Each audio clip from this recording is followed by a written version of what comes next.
अस्सलामुअलैकुम वरहमतुल्लाहि वबरकातुहू।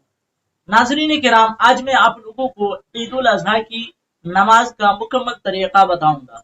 ईद उल अजहा की नमाज की नियत कैसे करेंगे, तकबीरात कैसे कहेंगे, आज की इस वीडियो में इंशाअल्लाह तबारक व तआला ईद उल अजहा की नमाज का मुकम्मल तरीका बताऊंगा। तो आप लोग इस वीडियो के आखिर तक बने रहें ताकि ईद उल अजहा की नमाज का मुकम्मल तरीका सही से मालूम हो जाए। और वीडियो को शुरू करने से पहले आप लोगों से एक छोटा सा रिक्वेस्ट है कि अगर आप मेरे चैनल में नए हैं तो मेरे चैनल को सब्सक्राइब, लाइक, शेयर और कमेंट कर दीजिए और बेल आइकन को दबा दीजिए ताकि सबसे पहले मेरा वीडियो आप तक पहुंचे। और इसी तरह से मैं आप लोगों की खिदमत करता रहूं क्योंकि ऐसी वीडियो मैं इस चैनल में लेकर आते रहता हूं। तो आइए शुरू करते हैं। सबसे पहले जो है नियत करेंगे। नियत की मैंने 2 रकात नमाज ईद उल अजहा वाजिब 6 जायद तकबीरों के साथ वास्ते अल्लाह ताला के पीछे इस इमाम के मुंह मेरा कबा शरीफ की तरफ अल्लाह अकबर कहते हुए दोनों हाथ को जो है कानों के लौ तक लेकर के जाएंगे और अल्लाह अकबर कहते हुए जो है नाक के नीचे बांध लेंगे। दोनों हाथ को नाक के नीचे बांधने के बाद जो है सना पढ़ना है। सुब्हानक अल्लाहुम्मा व बिहम्दिका व तबारक अस्मुका व तआला जद्दुका व ला इलाहा गैरुका। ये जो है सना पढ़ लेंगे। सना पढ़ने के बाद 3 जायद तकबीरात कही जाएगी। इस तरह से कहेंगे, दोनों हाथ को कानों के लौ तक जो है लेकर इधर जाएंगे। अल्लाहु अकबर कहते हुए दोनों हाथ को जो है छोड़ देंगे। फिर अल्लाहु अकबर कहते हुए दोनों हाथ को कानों के लौ तक लेके जाएंगे। फिर दोनों हाथ को छोड़ देंगे। फिर अल्लाहु अकबर कहते हुए दोनों हाथ को कानों के लौ तक लेकर के जाएंगे। उसके बाद फिर जो है दोनों हाथ को नाक के नीचे बांध लेंगे।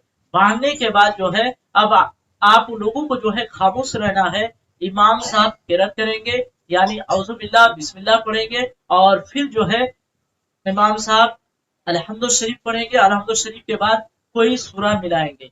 मुस्तहब ये है कि ईदैन की नमाज में पहली रकत में जो है सूरे जुमा पढ़े और दूसरी रकत में सूरे मुनाफिकून पढ़े, और या पहली रकत में सफी हिस्मा पढ़े और दूसरी रकत में जो है हल अता का पढ़े। ये मुस्तहब है। और अगर किसी को ये सूरा याद ना हो तो कोई भी सूरा जो है पढ़ सकते हैं, कोई भी सूरा जो है मिला सकते हैं। तो जब कोई सूरा मिला लेंगे, मुकम्मल हो जाएगी, तो फिर जो है रुकू करना है। रुकू करेंगे जिस तरह से आम नमाज पढ़ते हैं यानी दूसरी नमाज पढ़ते हैं। रुकू करेंगे, फिर सजदा करेंगे। 2 सजदा करने के बाद जब एक रकत जो है मुकम्मल हो जाएगी तो फिर जो है खड़े हो जाना है। सीधा खड़े होने के बाद फिर जो है इमाम साहब किरत करेंगे पहले यानी अलहम्दुल शरीफ पढ़ेंगे। उसके बाद फिर कोई जो है सूरा मिलाएंगे। सूरा मिलाने के बाद मुकम्मल जब सूरा हो जाएगी तो उसके बाद फिर जो है 3 जायद तकबीर कही जाएगी और जायद तकबीर कही जाएगी। दोनों हाथ को जो है यानी कानों के लौ तक लेके जाएंगे अल्लाह अकबर कहता हुआ। फिर दोनों हाथ को जो है छोड़ देंगे, बांधना नहीं है। फिर दोनों हाथ को अल्लाह अकबर कहता हुआ कानों के लौ तक लेके जाएंगे और छोड़ देंगे। फिर दोनों हाथ को कानों के लौ तक अल्लाह अकबर कहता हुआ जो है लेकर के जाएंगे और छोड़ देंगे। उसके बाद चौथी तकबीर जब कहेंगे तो कानों के लौ तक जो है हाथ को नहीं उठाना है।